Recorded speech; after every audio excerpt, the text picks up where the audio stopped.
Oh, it is the dream of many Aussies, isn't it? It is the dream of many Aussies, isn't it? A road trip around the country at your own pace. In 2013, our next guest took off on a motorbike to cross the country and he found some amazing Aussie places that you've probably never actually heard of. Please welcome Nigel Collin to Studio 10. We're still getting over the snails. Now, you were living the dream, Nigel. What made you pick up and ride off into the sunset? Well, look, originally, I actually had this idea of just going out with a video camera and meeting really clever people. And through that, I just kind of ended up in these amazing places off the beaten track that I'd never heard of. So it sort of unravelled as I went, which is what all good adventures should do, really. I think. So where did you end up? Well, look, the first place I ended up was a little place called Dally Waters Pub in the middle of nowhere. In the Northern Territory? Yeah, literally, in the middle of nowhere. And it's such an eclectic, great place. Like the pub. Yeah, and it's been cool. You know what? It's kind of like the most famous, non-famous place in Australia because it's off the beaten track. You wouldn't know it was actually there unless you knew it was there. The town it's in. How did you find it then? Well, a mate of mine said, "Have you gone to the Dally Waters pub?" And I went, "The what?" Yeah, you've got to go to the Dally Waters pub. And every night, what's amazing is they've got like 200, 250 people in this place having a great time. And it's, that's the lady there who owns the place. Her name is Robin. Are they undies? Yeah, what they do is... Did you leave yours there? I left a cap there. But apparently, that started about 20 years ago, apparently, when two guys were having a drinking competition. And Is that, sorry, a leg? Did someone just leave a leg an there? artificial leg. Okay. Because people leave mementos to go, "I've been to the Dally Waters pub." Was that so they could get their undies off? Well, yeah, apparently about 20 years ago there was a drinking competition and two guys went, "I'll bet you my boxer shorts so I can drink you under the table." And that tradition started. So we could start that with Studio 10. Right, so what next? It's fantastic. I actually went to the Dally Waters pub when I was a kid when we went around Australia. Obviously the age restrictions were slightly more relaxed then.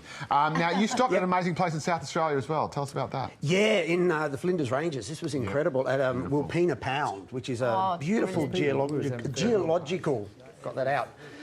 But there's a guy there called Jeff Morgan who painted this amazing panorama, which you can see here. He actually painted a 360-degree painting of the pound.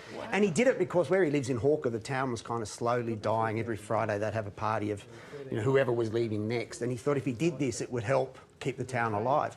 But the guy put 100 grand on his credit card to do it.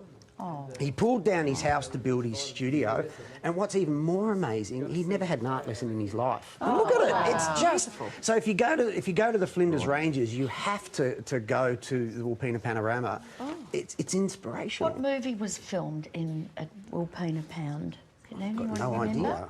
One movie, an Aussie movie. Wilpena Creek. Remember. That was Wolf Creek. I didn't go there, by the way. No, God. But where you did go was Queensland as well. Yeah. What was a real surprise in Queensland is just south of Cairns is this place called Paranella Park. And back in the 1930s, and this is the sort of place I discovered. I was having a cup of coffee in a cafe and I saw a crumpled up brochure. In the 1930s, there was a Spanish immigrant called Jose Paranella, and he wanted to build this beautiful, palatial, majestic home for his wife, Margarita, who he loved. And he had this waterfall you can see there and created Queensland's first hydroelectric plant. So back in the 30 years before they had power, they'd have outdoor cinemas, they had ice cream because they had freezers. All for his wife? All for his wife and the lovely. community. They had a ballroom with mirror balls, great Gatsby style. So where is that near, Paranella Park? It's just south of Inverell, so it's Mena Creek, so it's about an hour south of Cairns, in the middle of the rainforest. And again, the story is really what captures me about it, because Jose Paranella knew nothing about engineering, knew nothing about building. He was a baker. So, and he managed to inspire other people to help him build this dream. And now it's a tourist attraction, and it's beautiful, beautiful place to visit. I love outback Queensland. It is just spectacular. And you found a pretty awesome musical attraction there. Yeah, quite by accident, because I headed up to Winton, which is sort of right in outback Queensland, which is the dinosaur capital of Australia. And I didn't see any dinosaurs. But as a community...